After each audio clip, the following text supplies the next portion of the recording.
Yeah, that felt kind of nice. Acclaimed for his role in Boys in the Hood, Larry Fishburne is Officer Russell Stevens.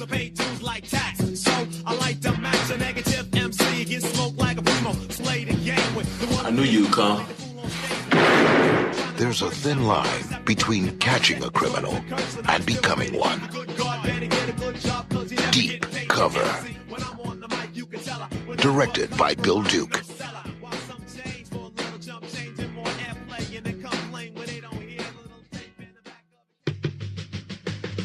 Welcome to 90 Minutes on Film, the place where three distinct individuals give three distinct perspectives on movies that we love and sometimes hate. My name is Wackoe. I'm here with the one and only C.E. Garcia and my guy over here, Gabriel, the Calilobo. What's going on, gentlemen? How are you guys today? Good, man. How you doing? All right. I'm pretty excited with this. This has been in the making for quite some time. Yeah, this is gonna be fun. So basically, the idea about this is that we'll go ahead and tap into some films that, whether we enjoyed and hate, and kind of break it down, and, whether it really maybe changed our lives, didn't change our lives, it's just as fun. This is something that I think, like me and Chris, we've been talking about for quite some time. Oh, yeah. And then our boy here, Lobo, he's a film critic in his own way. Yeah, man, just a regular guy watching a ton of movies. No, he is a film connoisseur. Okay. I mean, I can't tell you, doesn't matter what fucking weird, shitty movie I have watched, this guy has probably seen it also. And Wow. That's how we'll get into conversations and that's hours. And that's what's cool, though, is that I think you guys probably can, hold the more nerd cards more than me when it comes to film, despite that, I'm in the industry. Fuck that. You're a fucking, you're a nerd in your own right when it comes to equipment. Oh, I'm not saying I'm not a nerd, but I'm just saying when it comes to certain films and just, you guys can really, really nerd out on some stuff, yeah. man. And I envy that.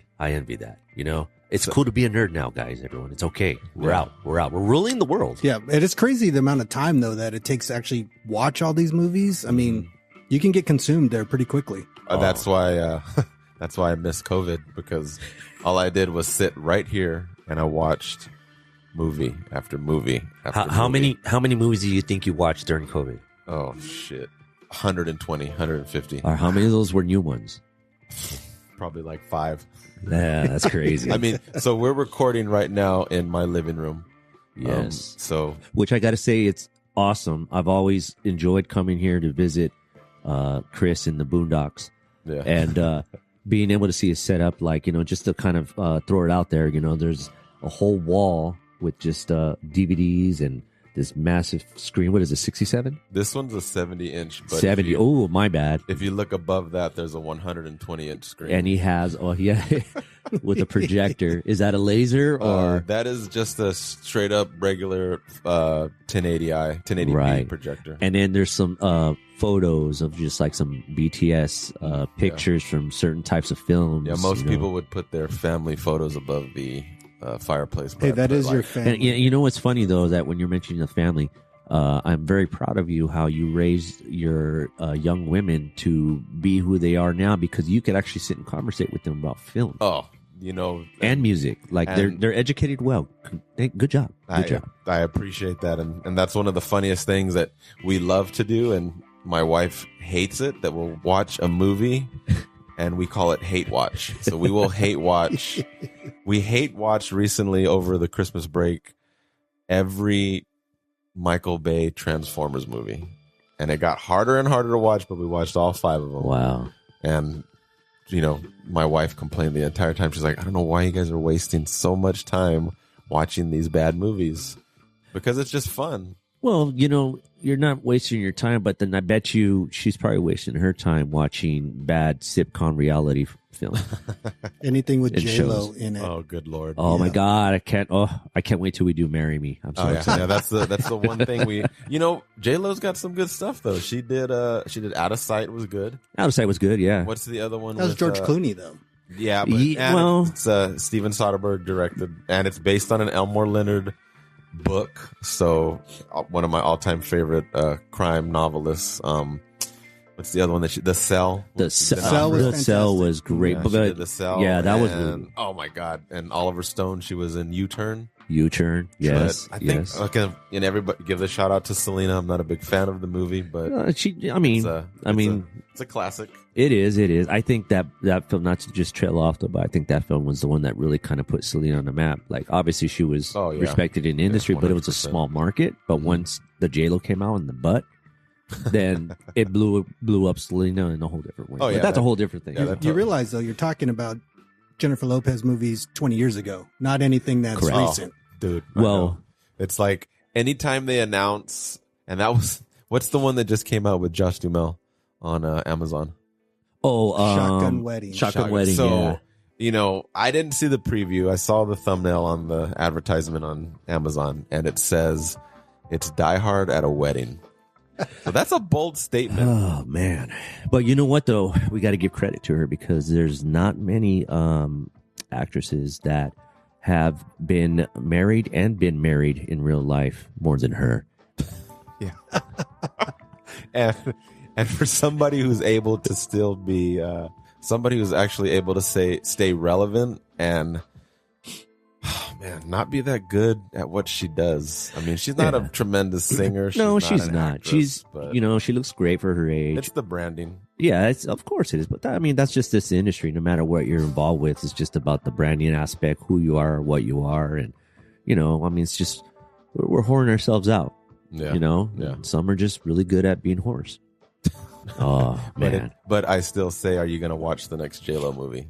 No, I'm not. I haven't seen like any most recent. The last J-Lo movie was, maybe dang. Exactly. Yeah, it was what. Yeah, it's been I a did long see time. one in the theater, and I regretted every minute of it. Wow. But the things you do for love, right?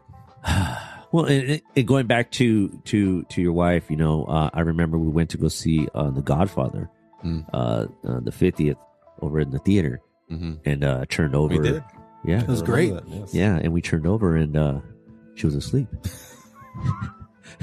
So you have to give her some credit to just be able to, So it goes both ways. But So that's I good. respect though because she's seen The Godfather more than I have, which is interesting. Wow, She actually- I did not know that. She grew up on that movie, and for me, it was just one of those things I had seen because, my mother was like, "You have to watch The Godfather," and I didn't understand it, and probably thanks to COVID, I told her, I was like, "Hey, have you ever seen The Godfather?" She's like, "Oh my god, I grew up on that. We watched it all the time, growing up," and I didn't think I was mature enough at a younger age to enjoy it. And then now, I mean, look at the mantle. Right. yeah. But let me tap into something there because I kind of play both parts on this. Okay. Because I didn't quite understand it in depth as well. Obviously, because when I had first seen it, being younger, I wasn't really kind of paying attention to the real story of the family and so forth. Right, right. I'm sure one day we're going to get involved with that. Oh, yeah. In depth with that. Sorry. But I watched it. The reason why I watched it and the reason why she watched it, and I'm going to ask her this too, is just for the fact that like the backgrounds and then just the people around us is the hood. And that movie, like Scarface and many other movies, was an inspiration on gangsta, living a life and power. And I think greed. now, like I said, as we're older and we're more mature, it's all about family. It is. And that then- was the reality. But when we were watching, I'm pretty sure why she was watching all the time in her family was the reason was just like, Gangster. It's just gangster. And I grew up on Goodfellas. Yeah, that's As my another kids got one. older, Yeah. I started showing them Goodfellas, and it's now become a staple of our household. Like, so we watch it every year. Christmas time, we watch the Goodfellas. And then one time she was over COVID. She's like, "I'm gonna show you guys my Goodfellas," and it was American Me. Love it. Yes. Love it. And that is a fucking fabulous movie. It's great, but my kids were like, "That's really scary. It's really graphic." It is. And because Goodfellas, I think Goodfellas is not a cautionary tale.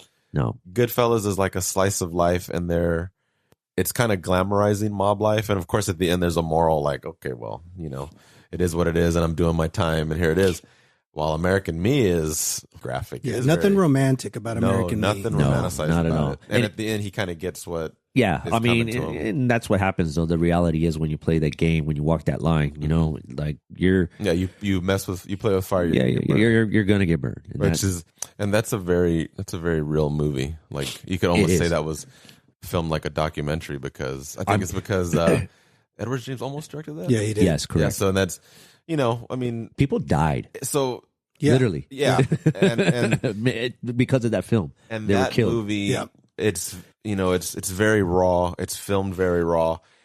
Well, you got to watch the documentary that's after the movie On American Me. On American Me. I don't even it's own great. that. That's it's what's great. sad. Like Mhm. all Yeah. of this shit behind you guys, all of these movies, and I don't even own that movie. Yeah, that documentary. Didn't they actually play that on TV? Yeah, they did. Right, I remember seeing that. That's when I first saw it was on TV, and like the first setup of that documentary is where Edward James almost, and I think he was shooting the scene where I forgot the kid's name, and he comes out, La Primera lives, and he's hanging out the door, but it was like setting up, and he was just like rubbing his temples and stuff, and he's just like, I can't believe we're doing this. Like, Really? yeah. So he went through a lot just making that film, and just the shit that happened and what they went through, and they had real gang members involved with it. My mother was always like, "You have to watch this movie."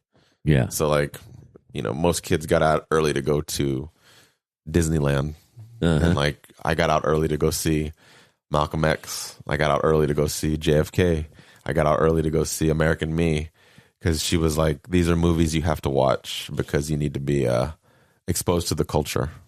You see, and I think that goes back to what I was saying earlier, that I think you especially were exposed in a different manner compared to how I was exposed into film, when I just kind of found it on my own. To where you were like breeded for that, you know what I mean? As you're doing with your daughters. Yeah. So for myself, that's why I'm saying that you guys are probably more of a nerd in film than what I am, because you just guys were brought up in a different manner. We'll call it aficionados is what we are. There you go. Aficionados. Yeah. Well, all right. Well, we're gonna go ahead and cover deep cover. We're gonna cover deep cover. Ooh, Yeah. look so at that. Cue the music, right? Cue the music. All right. So deep cover. Man. First off, let's go ahead and just do some little bit of, I would say, logistics. It opened. So this is interesting though, because on IMDb, Right. Which is probably the worst probably so. description Yeah. that, as far as the synopsis is Right. So, is concerned. well, it said that it opened in April 19th of 1992. Right. Other sites were also saying the 17th and the 18th. So let's just say within those 3 days, it just kind of like it came out into the theaters and stuff like that. Yeah. Estimating in making was $8 million, and it did worldwide 639. Did you look up the budgetary? Yeah, what was the budget on that? Oh, the budget was $8 million. Okay. Okay. So it pretty much doubled for That's good. what it was worldwide. Of course, the director, Bill Duke. Yes. Chris, Yes, sir. you know you done fucked up, right? Don't you?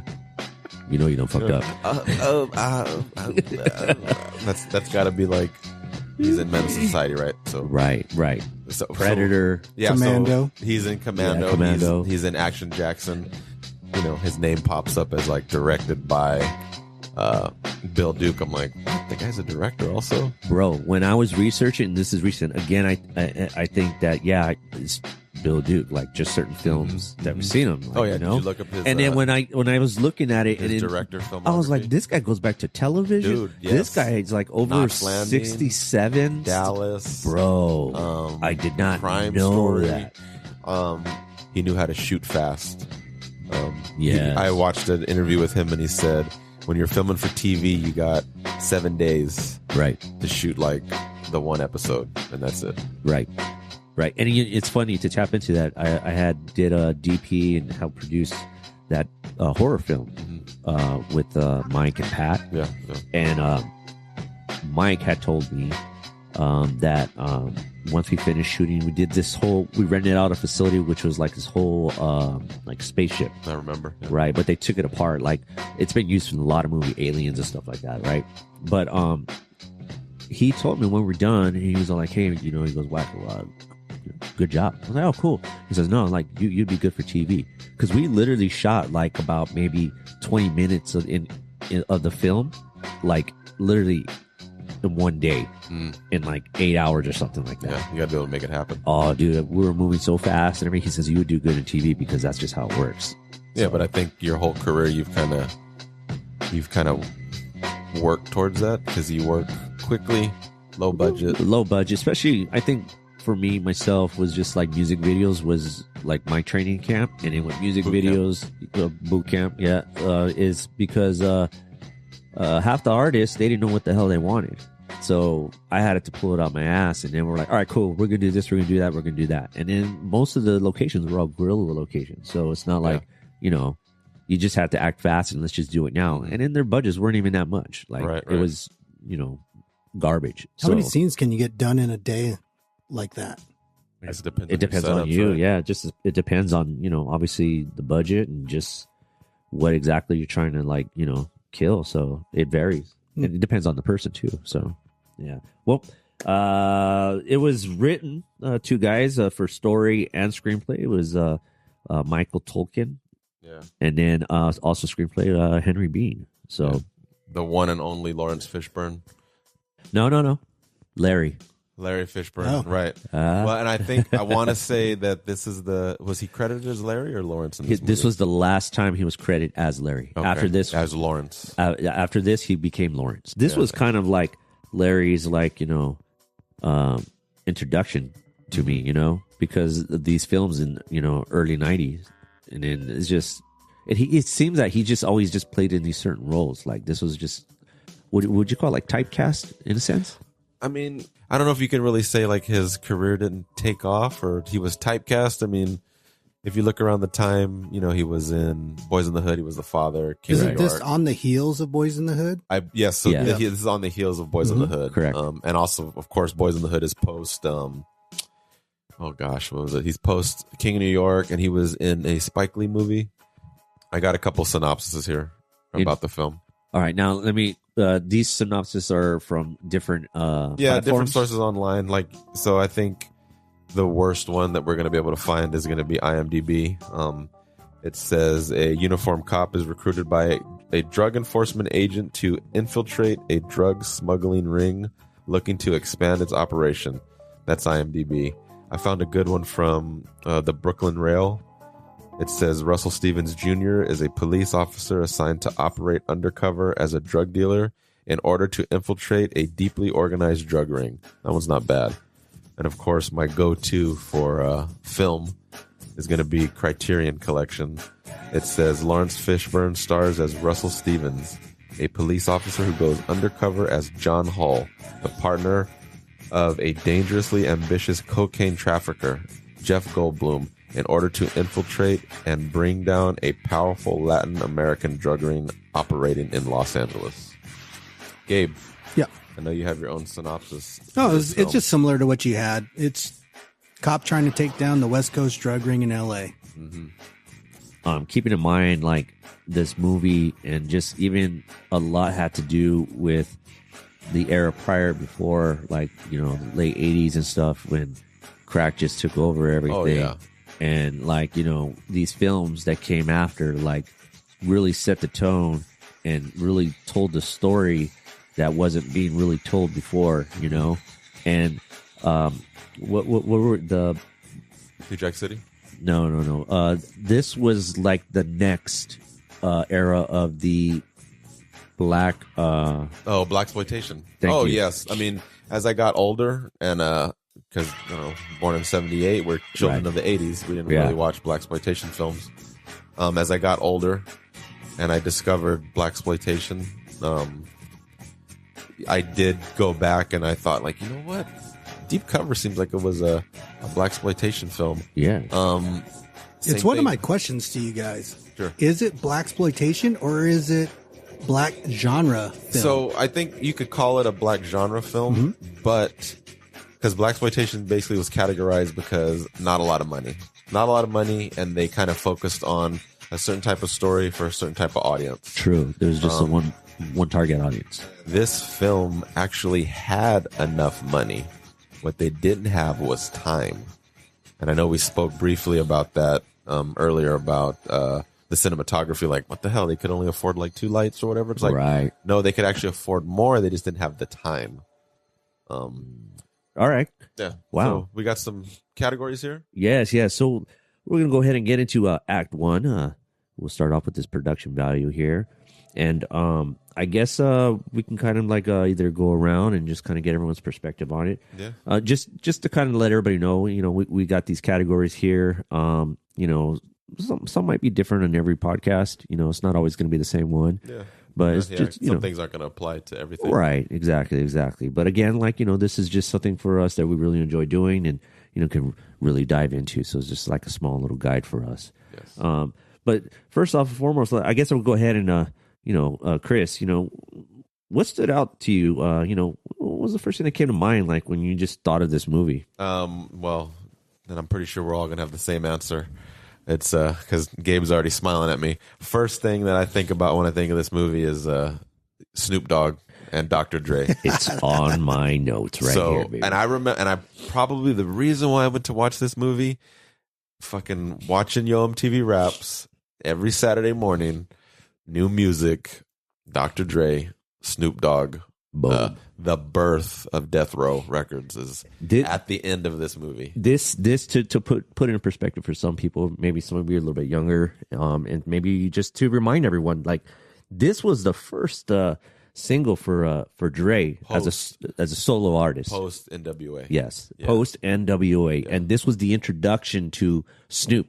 Oh yeah, to us. And I remember like hearing Snoop Dogg for the first time. I'm like, I mean, that sound is wild, right? When it first comes out. And it's like, I'm 12 years old, 11 years old. Yeah. It's like, who the fuck is this? Right. And it's like, it's a young voice. It's a young cat. And for me, it's like the production is on the track is just ridiculous, And then the Chronic debuts, what, like a month? 93, yeah. So this is 92. What he said, he came out in April? No.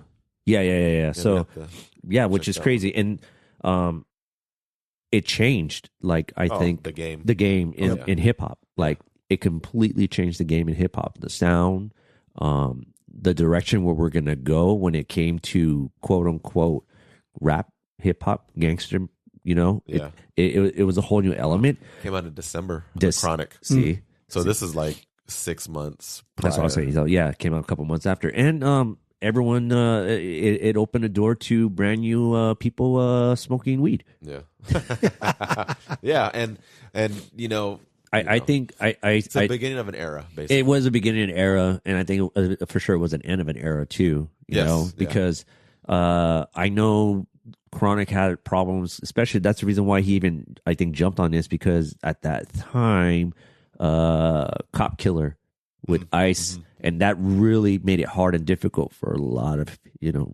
hip hop or rappers at that time with their rap. Yeah. They started to shed that persona. Like I think at that point, The Predator came out from Cube, and it was a good day. Kind of went a little mainstream. Yeah, it changed. It was the direction of hip hop now, especially in the West Coast, going quote unquote the mainstream. Yeah, and it's like, then it just changed from that moment on. Like it was no longer to me. I think it was no longer a piece of us. It was something that we had because for me, it became more NWA. Like not everybody knew about it. Right. It was telling a story about people who can have, relate to it and have an understanding. And I remember sitting in the audience and like, that song came on and I remember watching it. I'm like, where is this track at? Like, it's not even anywhere. And of course, it plays the entire credits, the whole credits. And it's like they're at the cemetery, fade to black. I can feel it. And it's like, boom, bumping. It's like, and then I remember looking at everybody at the audience. I'm like, see, y'all don't know what this is. But it's set the new era. Like we still have not let that music go. Like I still listen to it daily. Yeah. Right. I mean, and this guy was singing it as he was here and we're setting up. Mm-hmm. Yeah, literally. But you know what? I think that's with any genre of music. When you think about it, like certain music in a certain era makes. That's why we have that term classic. So when you look at like rock, like let's go back to like Zeppelin and stuff. Like, so I do got a question for you though. Huh? So the song is classic. You know, the era's classic, the music's classic. Why don't more people know about this movie? Like I was talking to somebody last night and they're like, oh, you're filming we're recording an episode for this podcast. And like, oh, what movie is it? Deep Cover. Who's in that? Lawrence Fishburne. Who directed it? Bill Duke. Yeah. Why have I never heard of this movie? I think, and mine's kind of at the back end of it because right around the same time, you had Boys in the Hood that came out in 92. You had Juice that came out as well. Yeah. And so it's just, there was two New Jack really City. good, New Jack City was out. So there was 2 to 3 really good movies, kind of around that same gangster drama, you know, that genre. And, you know, it just kind of faded away. So do we all have the same, that's the first thing we think of when we think of this movie? Literally, that was just, it was right there, right here, man. Just 187, baby. So that's the first thing we kind of think of. And for me, I was always into, you know, good actors. And that's another standout thing I always think about is the chemistry between Goldblum and Fish. Like they're just like, those two guys are like electric on the screen. And it's like that they didn't do another movie. Jeff, like, I think, definitely a departure for him. Like, I don't think he's ever played a villain. No, he's never played a villain like that. And you know what's so crazy though? I saw 2 versions of him in this. The first half was just this rawness, this delivery that he had. Like it was just, and then the Jeff that we kind of know now came towards the second half of it. Like when he started cracking. Yes. So like, I think, at the end of the movie, he's like full Jeff Goldblum. And it's like, oh, there's Jeff. Yeah. But in the beginning, it was just reserved. Yes. Yeah. Yes, that's the word. Thank you. He's kind of like a Poindexter. He is. I know we were tapping into the history of the you know, music wise and Chronic, but do you guys have any kind of the history just on, you know, the film itself? Maybe I do. I got something. Well, carry on, sir. So it's originally based on a book. Yep. It's a true story. Correct. It's basically about a cop who was assigned to take down street level dealers only, specifically, and mules. And when he started to question why he was only doing that and why they couldn't go after the higher ups, got fired. So that's what the book is based on. 87% on Rotten Tomatoes, man. Wow. I mean, you're looking back at it, cult classic coming out, bringing that fire. Yeah. Do you give you put any stake in Rotten Tomatoes? You know what? Give or take? 50-50? I do. I think it's like a 50-50. So Rotten Tomatoes has a 50%? Yeah. Absolutely. Now that 80%, was that 80% audience or was that 80% critics? I think it was reviewed critically. Yeah, it was really reviewed well. critically. It came out at like 6.5, I think, on the critics review. And they always say the big one to kind of refer to is Ebert, Roger Ebert. Got like a 3.5 or 4 stars out of 5. 4 stars, I believe. So he liked it. And he's a pain in the ass to really, you know. Yeah. R.I.P. R.I.P. to Roger Ebert. It was originally intended to be a sequel to Internal Affairs from Andy Garcia and Richard Gere. Really? Yeah, so the lead in this film was supposed to be Andy Garcia. Oh. It was a Andy Garcia that would have been vehicle. That would have been a whole completely different film. I don't know if you guys remember Internal Affairs. Yeah. So that would have been a whole it was supposed to be Andy Garcia was the lead. And then the head of New Line at the time, it was still an independent studio. The Spike Lee was making a lot of success, so the head of New Line's like, let's make a black movie. Let's make the lead character black. You know, let's have like this New Line cinema at that time was just like breaking doors down. Like but we got like Ninja Turtles, Nightmare on Elm Street, Nightmare on Elm Street, which was time it comes up. Yeah, that was like kind of like the. What was it? Was it Nightmare on Elm Street? Was kind of like the birth of New Line Cinema, like really opening the doors, or was it? So I remember seeing that at the beginning of the Nightmare on Elm Street movies, but for me, the big one was Ninja Turtles. Yeah, I watched that shit like 13 times in the theater. Yeah. I also read that this is pre The Mask with Jim Carrey. So once they blew up with The Mask, that's when they became a official film studio. This was at the time they were still like an independent film company. Wow. I don't know. Oh, the poetry. Anybody got anything about the poetry that goes throughout the film? Like as far as even in the dialogue? Yeah. So the all the poetry that's in the film, it is they're excerpts from Iceberg Slim's book. Wow. Oh, I did not know that. Yeah, I didn't know that. There you go. So that's and for me, that's one of the things that stands out the most too. Like that's probably like the opening scene. Yeah. You know, he's reciting the poem as it's that probably the most expensive shot in the film, that one and only crane shot as it's showing the snowy city at the very, very beginning, because we're talking budget. I think that opening scene was probably the most like dramatic and cinematic scene in the film. And then let's get into this. This is the part I really wanted to talk to you about. The director of photography, Wackoe. Well, okay. So we were having a conversation about this before. The director photographer, actually, his name is what is his name? Bozelli? Yes. Right? Is it Bojan? It looks like Bojan. Bojan Bozelli. Bozelli. Okay, right? Close enough. We'll take it. Close enough. It was interesting how he, kind of attacked this film. It was a very, I always say this word incorrect, but a noir. A noir, yes. Yes. Okay. Approach to it, which I seen that a lot. But one thing that I did notice, and I think we were talking about this earlier and stuff, is that a lot of red and a lot of blue was incorporated into the film. And I noticed that originally when I watched it. It's a lot of weird choices because like you were saying, like they only had 2 lights in the whole movie. Like, are you sure it's not that tear between good and evil? That's another that's thing. That's the way I took it. I wanted to go back in and take a look at it to see like where they put the lights, and then so he had mentioned to me like, oh, they only use like 2 lights. There's like only a few different lighting styles in the movie. So I was like, all right, you know what? Let me look up this guy and see what else he did. A lot of red was used as the backlight. Yeah. So like to, set up the scene. And a lot of the blue was either really set as part of like the key light, right, or used as kind of like an edge light.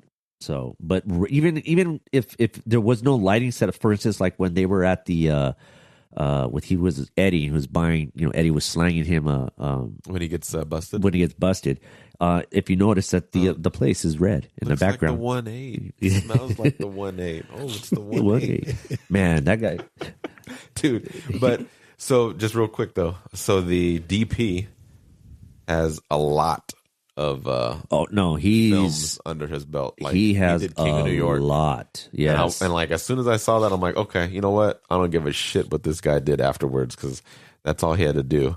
I mean, King of New York, Deep Cover. He did California with Brad Pitt. He did Surviving the Game, Ice-T. Michael Jackson, The Ring, Mr. and Mrs. Smith, Hairspray. Did a lot of work with Disney. Lone Ranger he did. You're going to give him a pass on that one? Yeah, I think he gets a pass. I mean, he gets a pass for King of New York and Deep Cover. But I mean, so you say that it reminded you of a noir film? Yeah. I mean, I guess you could probably watch this in black and white, because most noir movies are black and white. Ooh, you know what? That would be really cool to see that. Like someone just to convert it as a black and white. Yeah. But you throw it on the projector and you can see the warmth of the film in this movie. So that's the only thing. Like these old films gives you, like how you're saying noir. Yeah. It's got that vibe. It's just like listening to a song on a vinyl. Oh yes. That's the best way to explain. Yeah, it's just the best way to explain it. We got a category here. Next up. All right. So best part of this movie. What's the best part of this movie for you, Gabe? Actually, the part that I really liked was at Gopher's birthday. And when Barbosa is like talking shit to his face. Goldblum, right to his face, like right in front of him. Wait a second. I think we should lighten the party up. Yeah, it's getting too heavy. That's right. Come on, we're going to have a little game. We'll play a little game. No, Felix. We're going to play a little game, that's it. But I know what to do, Felix. Come on, David, get up. Come on. All right. We'll play a little game. You want to play a game with me? Don't. No, I don't want to play a little game. You don't want to play a little game? It's a game that nice Jewish boys play at summer camp. You slap my hands, I slap yours, Come on. Come on, what does it take to get you up? Stiff dick up the ass, you faggot? Come on, get up, come on. You got no balls or something? You afraid of me? Come on, you pussy. Oh, he's growing balls. Okay. Who's first? I know this game. Oh, you know the game? Me? Okay, yeah, you go Me? first. Correct. Oh, you missed, David. Now it's my turn, okay? Felix, you're wrong, man. Okay, you stay out of this. First 1 to 4 wins, huh? Like the World Series? Okay? Come on, put him down there. That's it. Oh, you flinched, David. That's too bad, man. You know what that means? That means I get to hit you, right? That's right. That to me was fucking awesome. That, that guy had the balls to do that. And everything that guy's been in, Barbosa is always a good guy. Yeah. He's never a bad guy. So I think that's why he fucking brought it. It's just like Denzel. He's always a good guy, but as soon as he's in fucking Training Day, yeah. Oh my God. It's like double barrel, you know? Yeah. Training Day though. That's Training. I would say that this Training Day was like a newer version of what like this one is. Oh like, yeah. I mean, you know, it's definitely like it's a classic trope. Right. You know, Donnie Brasco. Yep. Miami Vice. You know, you go on and on. Well, but the reason why I would say Training Day though is just for the fact it was taking place in L.A. Oh yeah, you know, yeah. So L.A. like I were saying earlier, like it's a character. Correct. Yeah, it's definitely a character in this movie as well. The city. I think that opening sequence. That's your favorite part of the movie. Is that the best part of this movie? Well, I want to say it's not the best part, but for me, it always just stood out just for the fact the interview. Oh my God. Tell me, do you know the difference between a black man and a nigger?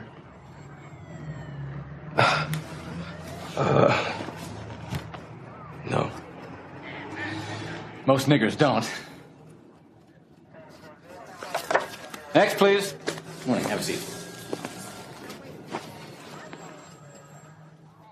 So, tell me, Officer Winston, what's the difference between a black man and a nigger?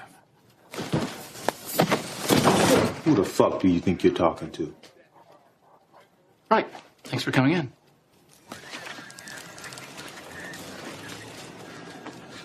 So, Officer Stevens, tell me, do you know the difference between a black man and a nigger? The nigger's the one that would even answer that question.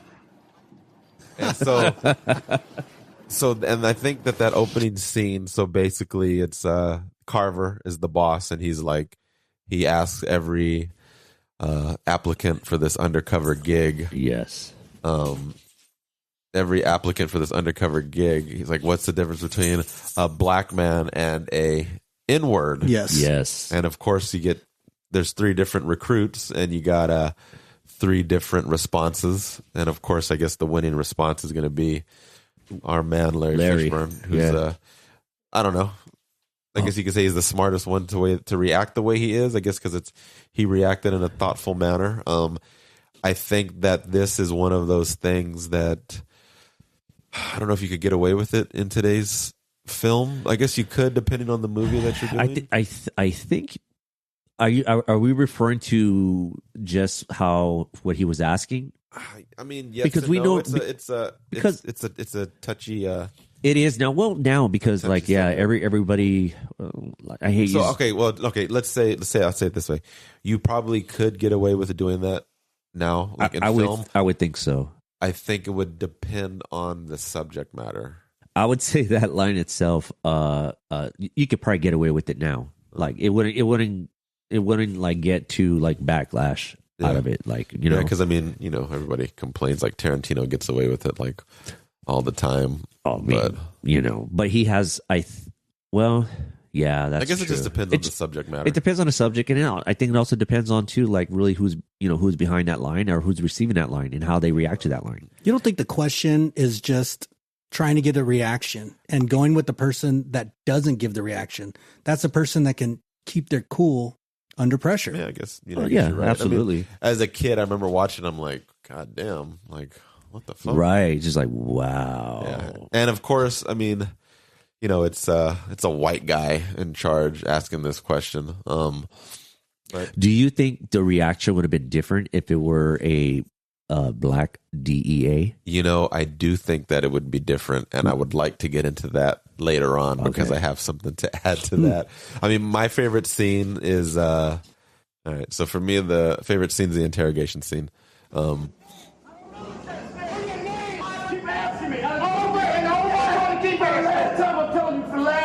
Time. I don't know the guy. I don't know nothing.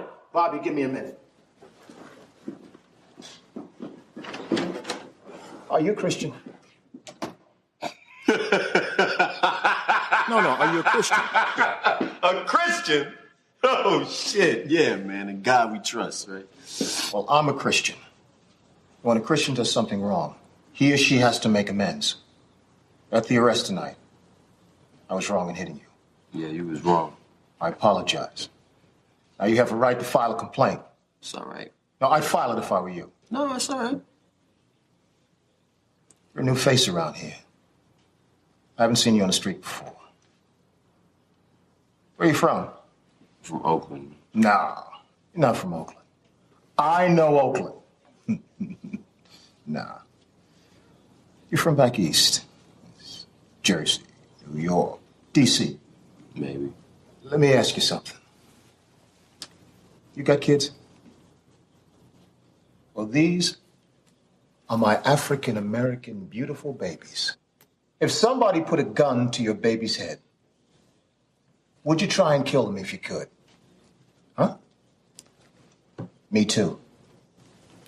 And by selling that stuff, you're putting a gun to my baby's head. And let me warn you, I'm like a mad dog after a bone. I'd be all over you like stink on doo-doo. Trust me. Here. You read this. Gives me a lot of pleasure. Prayer book. Yeah. Yeah. Check this out, Reverend.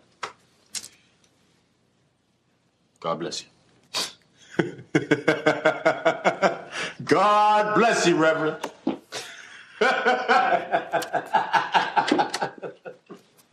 I just like when two actors go at it.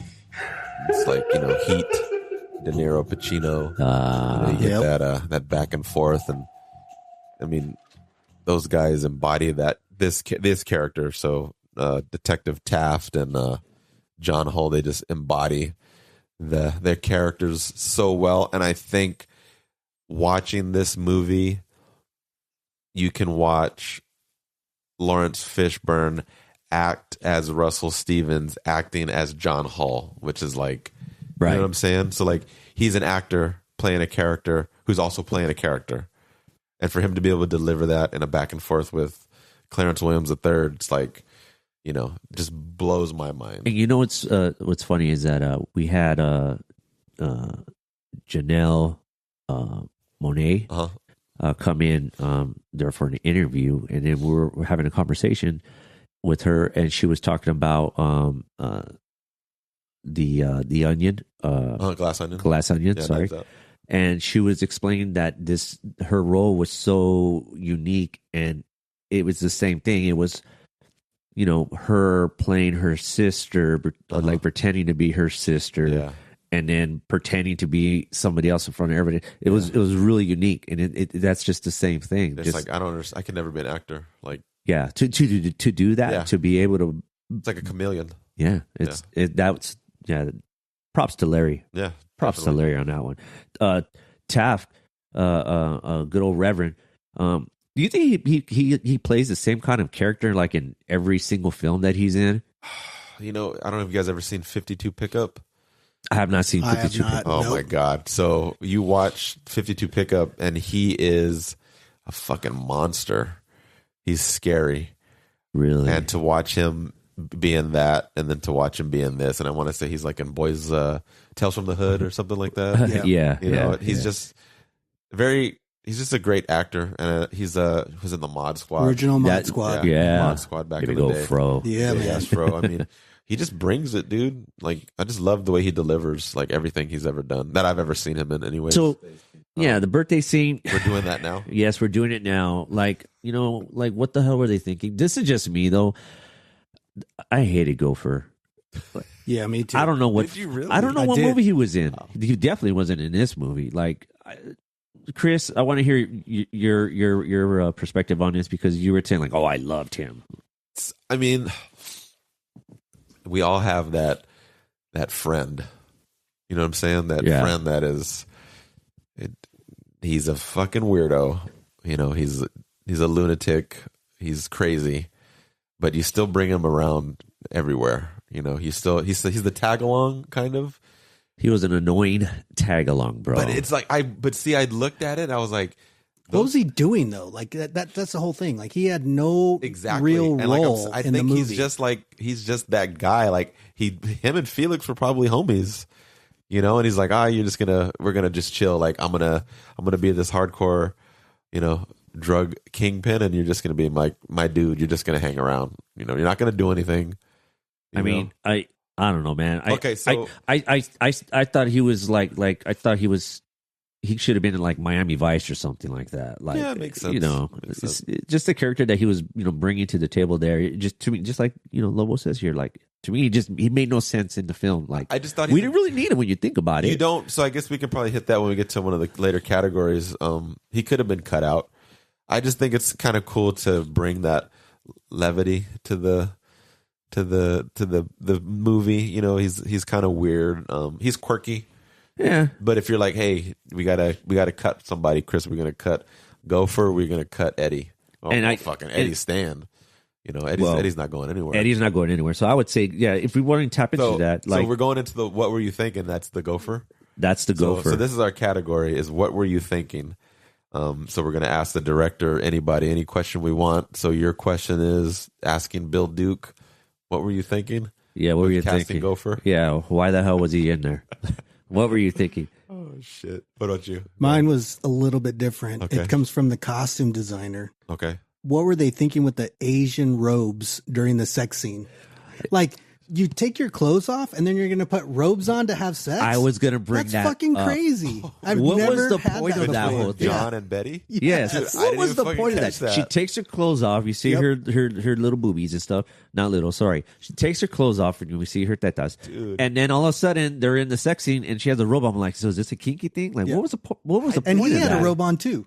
Yeah, They what both was had the point robes of on. that? I didn't even catch that. Yeah. Really? And what lighting? That's did they because use? we, you know. Was it blue lighting? It might have been blue or purple. Something like I that. think it was purple. It was purple, right? Funny. And then later they go back and it's a scene of them waking up and they're in robes again. Like they're waking up from sleeping and they're back in robes. Maybe the rope thing back then, you know, silk robes, you know, on your body, the 90s, on another body, you know, yeah. It's the 90s. I do have one other thing with this costume designer as well.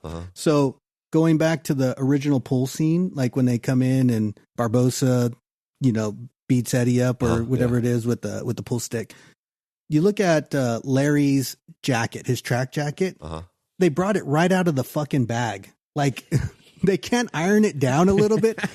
This 4K now, I guess you're seeing every crease you guys are of the fucking fold. great. Hey, well, Damn, and I want to add on to that as far as the wardrobe. So the scene with Ivy in the restroom, that tank top.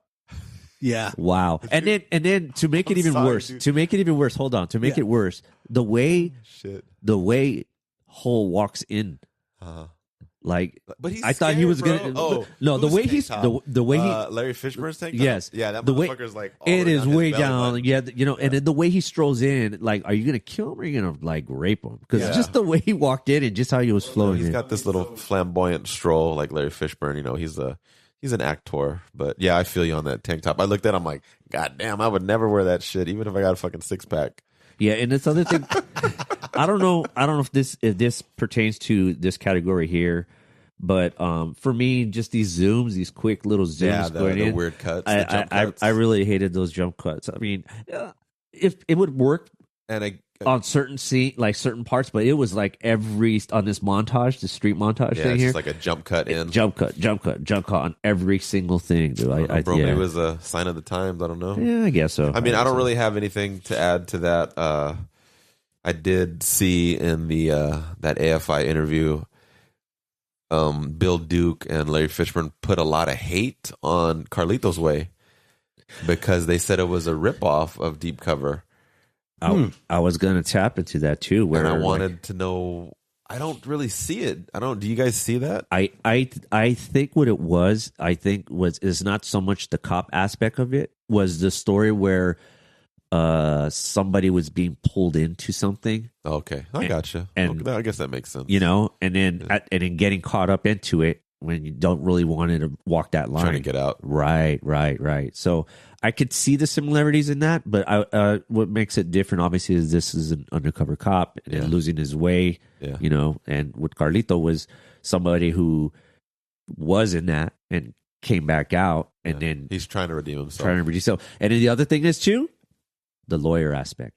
And then Jeff, same thing. Because remember, oh yeah, so he's a good guy, and then getting caught up into it and just losing. And then it did remind me of that. I know that this came out prior before, but I did see the lawyer Sean Penn, and I was like, oh, like right when he started getting that money hungry and crazy. Okay. Right. So I think that's what it was. All right, gotcha. Okay, thank you for explaining that to me. Yeah, I try. So all right, so out of this whole movie, what would bring this movie to the next level? I think for me, like camera movement. Okay, better DP. Yeah, I want to say better DP because obviously he did a great job into it. You know, there's a lot of just standard. It's setups. A lot of just like static shots. Yeah, and I watched like when John comes into his arraignment. It's like he's sitting at the defendant side, and here comes walking Jeff Goldblum, and the camera's like, it's like slow pan, and then pan back, and then that's it. Yeah. I would love to see more movement in this, and I think it would have brought more. Yeah, it would have brought some more character to the film. Yeah, and that's for me. I think that would have probably made a big difference in it. Yeah, and from hearing the interviews, I would just go with give them more time because they said they shot this movie in 40 days, which is crazy. Yeah, which is crazy. If I could, like, the one thing that I think that would take it to the next level would be to give them a little bit more time on the character development. Yeah, that's what I have written down is a little bit more time about that. With that character development, this internal conflict that they have on the good and evil. Like they went from kind of straight-laced guys right to gangsters, like and, automatically without any character development. That's one of the things that hit me too. I was like, it's like the next day, like his boss is like, you're a drug dealer. You're a drug dealer. I kind of had this in the notes of like, you could have started there. What if they were kind of started to the point where he was already in the process of working in the streets, right? And so open there, right? And then montage to his growth and experience and the respect of what he's getting in the streets, but also maybe go into some back and forth to building his character, going back to like how he even ended up there, like with the interview. So instead of starting with the interview, you saying that you're a product of a new generation of filmmaking. True. So like. Now it's not weird to start at the end and go back into the beginning, but then tapping into the whole idea, like the character build. Like all of a sudden you're just a drug dealer. I think I would have liked to see him more like really learn the streets, and then that will be a great point to tell the main character, which we don't really see a lot. It was L.A. Because when I watch this, I don't see L.A. Like, it's like I wrote this down in my notes. It's like a shadow world. It is. It doesn't, and I think it would have helped out because, like how we said earlier before, at that time, like crack just ended. Like the streets were really loud. Like there was a lot of popping off, especially from the 90s all the way to like 96 or something like 98. The streets were crazy. Gangs were really on the rise. We were on TV. It was a whole different thing. He doesn't really deal too many drugs in the movie. No, he doesn't. It's like you're a kingpin. But we gripe on that, and making it a little bit longer film might help it. We think. Yeah. They do the same thing in Scarface because remember he kills Robert Loggia's character. I can't remember his name, and then the next scene he's like. He's the kingpin after that, and we kind of let it pass because we gave him a pass because it's Pacino and De Palma. But the original Scarface. Oh yeah. No, I'm not talking about like black and white. I'm talking about like Al Capone. Oh, okay. That era, like when you pop the big guy, you are the big guy. Yeah. Okay. I'll give it to you. Yeah. And that Scarface was kind of like that. Homage to the Al Capone and so we give it a little bit more background in drug dealing. Yeah. We show him as the drug dealer first, and then we'll kind of intercut like, oh, he's actually a cop later on. Right. Does it just become Donnie Brasco? That's what they did in Donnie Brasco. It's like he's there, you don't know he's undercover until he goes to see his wife for that first time, and you're like, oh shit, he's a fucking fed. Yeah. But like I I would said, say, yeah. we're products of a new generation of very true of film. But I agree. I think he. Sorry, man. You just can't just jump in the streets and all of a sudden you're just like boom, like you're the man. So they could have did a little more developing on that. Yeah, definitely. Act 2. Act 2. Moving on to Act 2. All right. I think so. Or you got more? Well, we kind of tapped into Act 2 already. So Act 2 is what? Act 2 is the cutting room floor, which we already kind of like tapped into, right? And then you could have started there. So we got cutting room floor. So Gabe wants to cut Gopher. I actually no. Okay, who do you want to cut? Tell Eddie. me. Oh my God! Wait, why would you want to cut Eddie? Wow. I know that he's the lead-in, and him going away. It's not the character. It's Roger Smith and how he played the character. Oh my God! That is. We got to rethink. We have to rethink Gabe's position. On no, this because podcast he's so smooth in like he got game, right? Just being that guy, being an easygoing guy. I feel like he overacted, and when he's up against Larry, who's acting cool, calm, and collected, and he's like way out of control. I don't even believe him as a drug user. I just believe him as he's fucking overacting in the movie. Dude, and he's ad-libbing the whole time. It needs to be somebody else, but I don't know who it is at this point, but that was my feeling. I took that one personally. Holy shit. I'm just saying. That's the perspective you wanted. Yeah, dude, totally. But do you think he was going into this part like was told like, hey, you know what, you're a fuck up. You're kind of losing it. You're already like screwing up and everything. And I mean, he gets caught, and then he becomes a rat. Bill Duke trusted everybody that they all understood the assignment. Wow. Okay, so that's Gabe's. What about you? Yeah, man. Wackoe. What were we on? Cutting room floor. Who are you going to get rid of? I already said it. Gopher? Yeah. Gopher. Okay. Put this into that. I say get rid of Betty. Oh, yeah. I didn't think she really needed to be there. Nah, she didn't. Like, it's not like she's not the moral compass. She's just the love interest, plain and simple. Like, she's just there. I think who's a more important character in this movie is James, the little kid. I think you could have put whatever energy you had on Betty, and you could have diverted it to James. Yeah. And really made James like a more important part, because like... So he should have got some more screen time. I think so. It could have been a reflection of the way John was when he was a kid. Mm-hmm. It's like it's a good anchor to where he wants to be, and an innocent. He's an innocent person. I didn't think Betty needed to be there. But no. But you know what though? Like, she's kind of a throwaway character to me. Yeah, she is. I don't think so. I agree. The little boy, yeah, like here's my thing though, like I'm sorry, like your mom's a fuck up, right? Right. And she's coming over and saying, this buy my kid. Yeah. And then how are you gonna if you cared about this kid so damn much, why are you going to give him some money and let him go in the middle of the night or whatever and go across the street and just fucking buy what are you sending to go buy? Crossing that street, James. Yeah, like what? Wild, what the hell? Send him to the Mexican restaurant. Yeah. You send him. You're a cop. Yeah. And you're just going to let a little boy go by himself across the street. And like he keeps him at the end. So it's like I think they could have. They could have put a stronger emphasis. If you're not gonna, again, if we go back to the last category, make the movie longer, more character development. Okay, let's develop Betty more. But I think,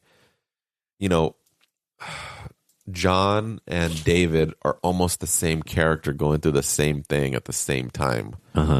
So it's like I felt like they added Betty because David has a wife. But again, she's another character that's kind of throwaway. Like she's not really there. He has a daughter. He has a wife. Like you really don't know why he's doing what he's doing. Like why he's a fucking lawyer. Why you want to be a drug dealer? Exactly. Power, greed. And that's good because you do see how weak he is when he's around these guys. Yeah. He wants, I think he's searching for that respect. Yes, definitely. You know what I mean? And Definitely. he knows he's in a scenario, in a position where, like, I can help you guys out when you're in a situation. Like, Right. He has loves that. He has that power in a sense. Like when he walks into the courtroom, like he's the fucking lawyer. And he sits down and he's just like, I'm your lawyer. And then you put him with fucking Felix and he's a fucking pussy. Yes. He So takes all the power away from him. Exactly. Yeah. Yeah, I also have like Hernandez as a dirty cop, like, needing a little bit more of that, because he falls off at the end of the movie. Like, he's not even there at the end of the movie. I didn't catch that. Wow, yeah. So that's in one of my later categories. Yeah. Is one of the suspension of disbelief. It's like, what the fuck? Like, he's a little unexplained. He is, because it's just like plot device. Yeah, he's just like in and he's out. Yeah. He's like that relief pitcher for it just pops in, does it? Hit one batter and you're gone. Yeah. So, and I know you hate sports, but sorry, I had it. Yeah. So that's the one thing in this podcast, we're gonna have a ton of sports references. We're gonna put in as many sports references as we possibly can. Oh, what an ass! What an ass! I know you're gonna love it, Chris. Yeah, I won't understand a single one of them, but we're gonna put in as many sports references as we can. As long as you shake your head, yes. I'm like, oh yeah. Oh man, good. I mean, Chris, that's great. You just let it ride. And on that note, like, let it ride. What scene do you guys think that would have been like, a little bit longer, giving that little extension? Interrogation scene. The interrogation scene. Like I said, those two guys going at it are pretty good. I mean, I dig it. Like, I put Gopher's birthday. No, not just because it's fucking. Okay, Gopher's I know. birthday. Gopher just annoys me, but yeah, again, I feel you. Felix and that whole that because that there was you're like it's heating up. Oh, we're going here now, guys. Yeah, and finally, and that's that turning point for David. Yep, he's just like, this is it. When he's with the wife in the next scene, you're like, oh, they fucked up. When he decides he's gonna kill. Yep. Well, and I think at that point too, where he said that, like, yep, it's either him or Felix. That was it. Like, there is no choice. There's no going back. Like, this was gonna, and I think it was gonna happen regardless, because like Felix didn't really like his ass. Oh no, he's like, he was gonna kill him regardless. Like, he's just. And I think that's why the Felix is a good casting, because he's fucking cold blooded. Like, he didn't give a shit about anybody. He didn't even give a shit about Hull. Like, he didn't matter. Like, it's just he's all about one thing, and that's like being a bad guy. Yeah, I would have liked to have seen a little bit more transition from Barbosa to John. How is it that his crew, Barbosa's crew, is all of a sudden John's crew, right? Yeah. Like, they go into court at the end, and Gopher's like with him. All of a sudden, like, where did that happen? And how are these guys like the most powerful? Yes. Drug people in LA, and there's only 3 of them. Yes. There's a one guy that doesn't talk. There's Gopher. There's John or David, the lawyer, and then fucking Felix. Where's all the henchmen? And then Deaf Jeff, the fucking bartender. Like, that's it. Like, there's nobody else. It's like there's more people on the street when he's a street level dealer than there is when he's a actual drug dealer, like kingpin. Like, there ain't nobody around. Like, he's moving all this product, but I don't know to who. There's a lot of good montages of him like filling the bags of coke. Right. How did he learn to do that? Like, I mean, how are you a cop and then all of a sudden you learn how to cut coke? Like, I mean, it's automatic or something, and he's weighing it out. And yeah, that's what I'm saying. And then it's like the same people on the block. Like, maybe you just selling the same 6 people in that little alley. Cut. Maybe we do need an extended cut. Act 3. Yep. Devil's Advocate. Yeah. Ooh. So all right. This is a good one. Yeah. So, you can save only one. Save only one. All right, so what are we doing? They're recasting the entire film except for one person. Who's it going to be? I'm going Fishburne. Oh yeah. Yeah. That's what I got. Yeah. What did I got? I got I put Fish. Like, you got to put Larry. That's like, because you could put Nicolas Cage in Goldblum's shoes. Everybody, to be honest, as regardless of what they brought to the film, like, everyone's replaceable. Yeah, straight except up. For Fish. Yeah. Except for Fish, like, I just think what he has done with that character, like it's in his eyes. It's totally in his eyes, dude. Totally in his eyes. Yeah. So Yeah, cool. It's that voice in the voiceover. Oh yeah. You know, he's got that leading man in the film quality. Right. You know, it's like, and his ease in the film, like his whole demeanor in the film. I love it. That's the guy. But if they said, okay, guys, we're making this movie, you have to replace Larry Fishburne. Who are you going to pick? I already got mine. Who? Go. It's Denzel. So you're going with another black actor. Well, because, I mean, so like, let's say the studio's like, oh, it has to be a black film. You got to pick a black actor. Okay, I'll go with Denzel because I don't give a shit. Anything Denzel does, you believe it. Yeah. Like, I don't care if he's a fucking trash man, an astronaut, a crooked cop. You believe everything Denzel is selling you, you know? I would say, yeah, Denzel's a great pick. I mean, he fits. Like, I think Lawrence and Denzel have a similarity in how they quality. Yeah, and what they are. So Denzel's actually good. That's a good one. That's a tough one to beat. Yeah, it is a tough one to beat. Oh, yeah. I wanted to tap into something because we're actually watching this here. Sure.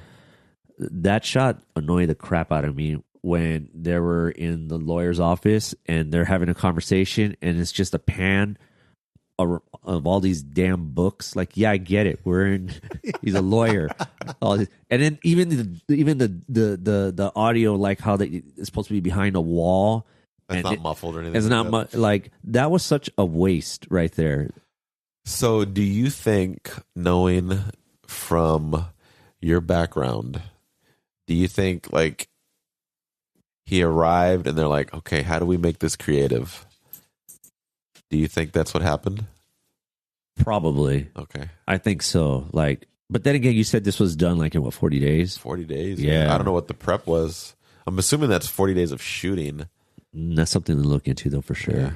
So that would be a question to ask Bill Duke when we run into him from the first section. Like, what were you thinking about that shot? or how much prep time did you really have? Right. You like, rolling camera. Like you could have just had him just walk into the damn room. Yeah. Was there really a need like to really have the whole thing? Maybe they wanted to show like the wet floor, like, or something. Yeah. Like, cause they got that wide shot that they're looking out the window and then they kind of just, and that's another, spins around. That's another thing though. If you really pay attention to this film, a lot of the floor was like wet, so that way they can reflect the lighting, you know, in the scenes, certain scenes and stuff. So what about the crooked angles? Oh, kind of like half Dutch shots. Yeah, it's kind of like this here too. It's like usually those when they have like the Dutch shots, supposed to create an unease to it, but yeah, I think it's like it doesn't make sense. Yeah. Moving along. All right, guys. I got nothing. I got nothing on this one. Anybody got anything? I have something, but on Quantum Leap. Yes. Yeah, I don't have anything.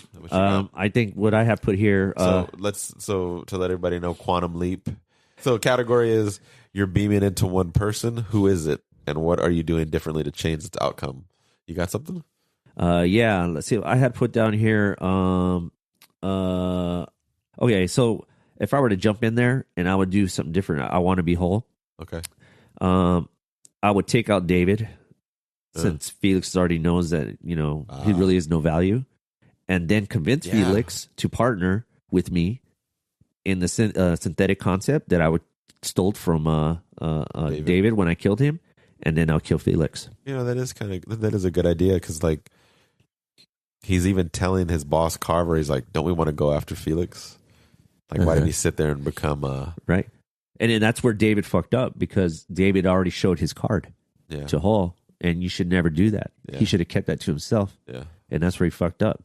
Because actually, in reality, someone who was smart enough would have been like, all right, cool. We don't need you anymore. We don't need you anymore. Exactly. And that's the name of the game when the drug deal is just like when you own something. Look at Wackoe bringing the realism to the, you know, just bringing saying, the knowledge. You know. Right, okay. But, you know, that's what I feel. Who gets the Oscar?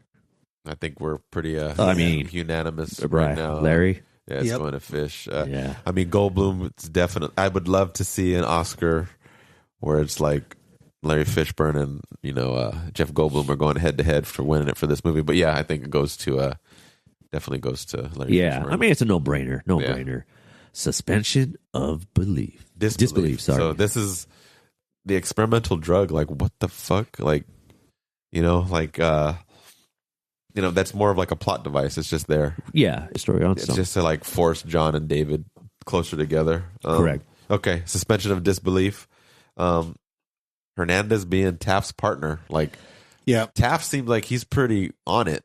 He didn't know that his fucking partner's like a bad dude. Bro. He didn't know that like he's working for both sides. Like, come on, man. He's got something I've else? got people killed on the street in broad daylight with no investigation at all whatsoever that's happening. I mean, it's like it's crazy. Homegirl gets shot in the dome just like that, and he just bounces out. Dude from Full Force rolls up on you, Right. and caps you, and he just rolls away. You know? And where's Taft back? This guy's been, he's watching everything. Where he's is just Taft sitting at? there. Yeah. He's just sitting parked there across the watching street. this. Like, you're not Mr. Reverend. You're not going to sit there and intervene and just like, it Parked doesn't right make no across sense. the street. Yeah. What else? He's a bad cop. Oh, dude. The stakeout goes bad. They kill the criminal informant, Felix. Mm-hmm. We know who he was meeting.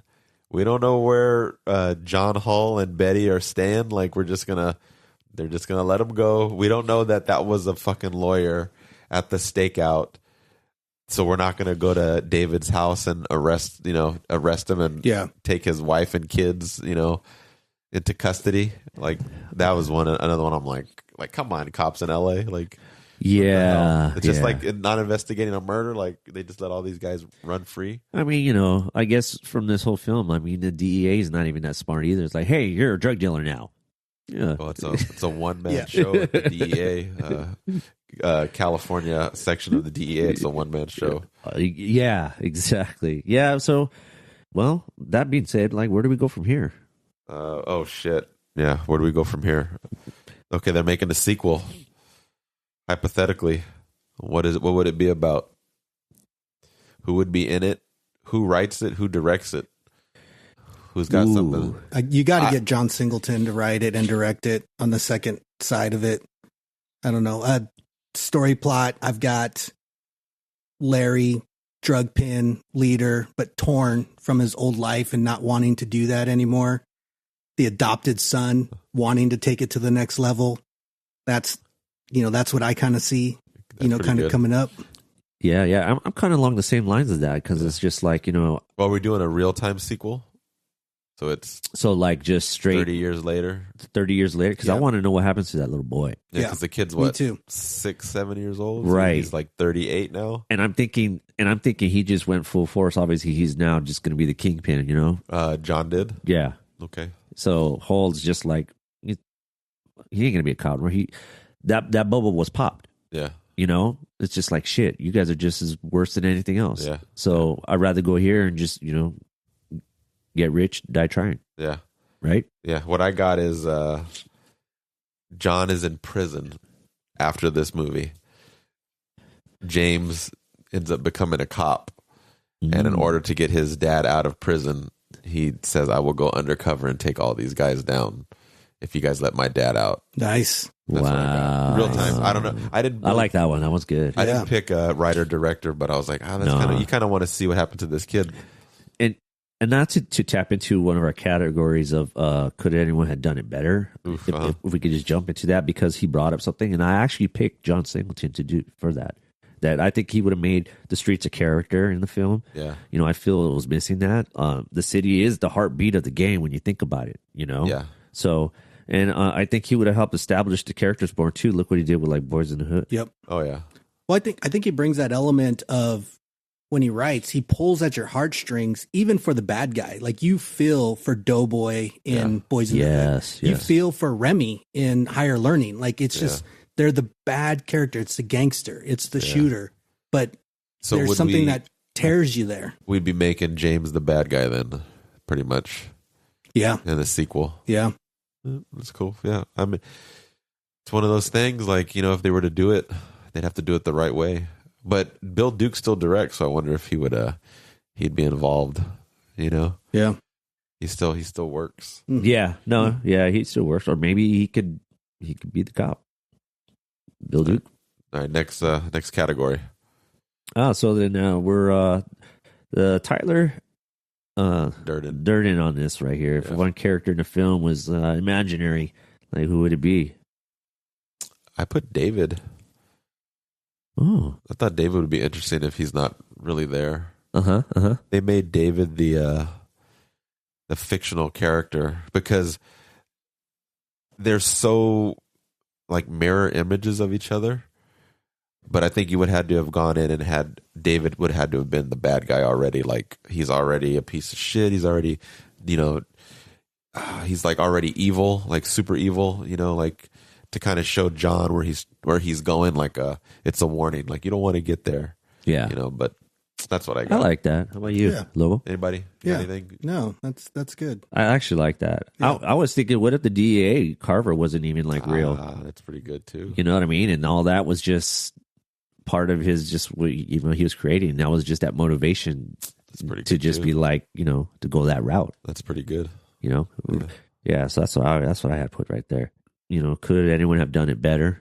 Did anyone want to add to that? I already said my piece. Anytime you do a crime drama, the first guy I'm looking for is I'm looking to see what Michael Mann is doing. So it's like you get a movie like this and you put Michael Mann in it, it's like, oh shit, automatically it becomes Heat. That's true. Like metaphorically and the film, you know what I'm saying? It's like it would be hot and it would be like it would make, and of course then how you said, let's make the city a character. Yeah. I mean, I think in Heat, the city is a character. It is a character, and definitely. Like if, you watch if you've seen Thief, Chicago is a character. Yes, and he's very good at doing something. And oh my God, Collateral, like L.A. is a character. So I think he's the only guy that could do it. Spike Lee, he might be able to pull it off. Clockers is amazing. What about you, Lobo? Anything? No, not on that one. All right. You can cut me on that. All right. So, well, guys, high school. We're in high school, and it's time to put that quote down. Under your little picture. Yeah. For me, I think the quote I put was, "There are only rich people and poor people." That's pretty good. That is a good one. I was fucking looking for some other good ones. Yeah. I've got "You're a drug dealer, deal drugs." I like that one. Yeah. That's pretty good too. That was nice. I got two. I want my cake and eat it too. Okay. I like it. And the other one is, you deal in vice, you pay the price. Yeah. Yeah. Those are pretty good. That's pretty good. Yeah. Good job, guys. Good job. Nice. All right. Right. Is there a better title? I couldn't think of one. I couldn't think of any. I mean, come on. Deep cover. I don't think there's anything better than that, really. It's pretty to the point, but I don't think you could go any other way. Yeah. Synthetic drug. Synthetic drug. Nah, yeah, deep cover. I mean, it's just, that's just the premise of the movie, and it's just to the point. I mean, it pulls you in. That title pulls you right in. Yeah. Right. I mean, some final thoughts here, guys, on this whole thing. Any unanswered questions? Any other little thoughts you want to kind of add into it before we? Yeah. What the fuck happened to the synthetic drug? Yeah. And it's literally on the screen right now. That was my biggest question. Like, what the fuck happened? Like, what was? But then the point of that? Well, then that's where we tap into the sequel, right? Okay. What happens after? Does he? John tried to sell the synthetic drug and learned it didn't work, and they sent his ass to fucking prison. Right. So I mean, there it is, right there, man. I'm going with still what happened to Hernandez, the crooked cop. Yeah. Oh yeah. Where's he at the end? Where the fuck happened to that? Yeah, at the end when Taft gets killed. Yeah. Like, how is this is his partner, and he's not there with them. He's trying to make a buzz. Yeah, that's true. Like, he should have showed up. Mm-hmm. He should have been there. Oh, the other biggest question: where's Gopher? Where's Gopher? I wrote. Where's Gopher? I give a shit about Gopher, man. Hopefully he dug himself back up in the little hole that he came from. But that's just my thoughts on that guy. I'm sorry. Yeah, that was it. That's what I had. Do you want to tap into R.I.P., Chris? Yeah, I mean, we got some deaths. Clarence Williams III died in 2021. Hernandez, he passed away in 2017. Gregory Sierra, who played Felix, he died in 2021 during COVID. So, oh wow, that was recent. I kind of saw. Do we play like a sad song, like the Oscar montage? No, we'll play. And did we leave anybody out? Because we don't want. I think we did. We don't want to get a backlash. It's like on the Oscar. Hey, what happened to so and so? I'm pretty sure we left some people out. I will play a Sleepwalk right there during this section. All right, awesome. I mean, I think this is a pretty good one for our first podcast. Yeah, we got a couple of things though. What's that? Is this a good movie? I mean, I thought we answered that in the beginning. Did we? Yeah. Okay. Like it was. Yeah. It is. It's a great movie. What's your ranking out of 10? I'm giving it a 6 out of 10. I really enjoyed it. I liked it. Just a little choppy, of course. A little overacted in some parts, but story is good. It just might be missing a little something. Things. Yeah, when you're talking about Juice or like up against like Training Day, which produced Oscar winners. But I think maybe those movies, but those came after though. But I think like this movie was very broad. Yeah. Like it tried to cover a lot of ground, but for what it did, I thought it did pretty good. But like those, like how you're mentioning Juice, Training Day, those are very self-contained stories. Yeah. Like it's like Training Day, course of one day, Juice, course of like 7 days. This is like a fucking career and drug dealing and just, I think it's a lot to try to tackle. And this film, and I had put some notes, this film was like one of the leading films that really kind of set the tone. Like so this era, because it sits there with like King of New York, New Jack City, Boys in the Hood. Like this really kind of like set the vehicle. All right, we're driving down this way. Yeah. In the 90s, guys. Here we go. And then just look what came right after all these. So yeah. It's a great film. What's your ranking out of 10? I gave it a 7.5. Okay. I mean, if I look at it through 12-year-old's eyes, it was like a fucking 10 out of 10. Well, yeah, of course. Going back, I'm fucking 40. I still give it a 9, man. I fucking love this movie. Wow. I love this movie. Like, and I respect that, though. I respect that. This is that movie, like, it came out, as soon as it came out on DVD, like, I don't know, 2000, 1999, I fucking bought that shit. Yeah. And every year I'd look, it's not on Blu-ray. It's not on Blu-ray. It's not on Blu-ray. 2 years ago, Criterion announced Blu-ray. Yeah, 2021? 21, yeah. I'm like, sweet Jesus, my fucking prayers have been answered. And I was so happy that they did this. I love this movie to death. There is, to me, I had noticed too, watching it yesterday again for like the 500th time, there's a heavy religious aspect to it. Like, Carver's asking him, Carver's like, hey, how was it popping Ivy? And he says something and he's like, I'm God, remember? And then when Taft meets John for the first time, he punches him in the stomach. He's like, how you doing, Judas? Yeah. And then at the end, he kills Taft. He shoots him in the chest. And at that moment, boom, he comes back. He becomes Russell Stevens, the cop. It's like Taft is Jesus. Jesus died for his sacrifices so he could be redeemed. Oh, wow. It really, it blew me away. I'm like, fuck. Is this like a religious tale? Holy shit. It's like all about, I mean, of course it's a redemption story. Right. The course of the whole movie, he's losing his, his morals the entire time. And then finally he's like, all right, fuck, I'm going to be a drug dealer. I'm doing drugs. I'm drinking alcohol. I took my first sip. But yeah, I was like, there's like this really religious overtone, like at the very end. It's true. Wow. So, good call. Look at you. Mm-hmm. Yeah. Look at you. Yeah, man. I'm growing up. I'm 40 now. So. Wow. He's all grown up. Yep. He's all grown up. Baby's all grows up. All right, cool. Well, hey, man, that was fun. What do you guys think? You guys thought it was pretty good. Yeah, good time. Yeah, man. Yeah, so hopefully we'll get into some other movies in the next couple of weeks. Yeah, we won't stop. No, won't stop, don't stop. Yep. You know what I mean? I can feel it. I can feel it. Right. I can feel it. All right, so the next time, everybody, hope you guys enjoy. And then, don't forget, follow us on social media and catch you guys on the next pod. I can feel it.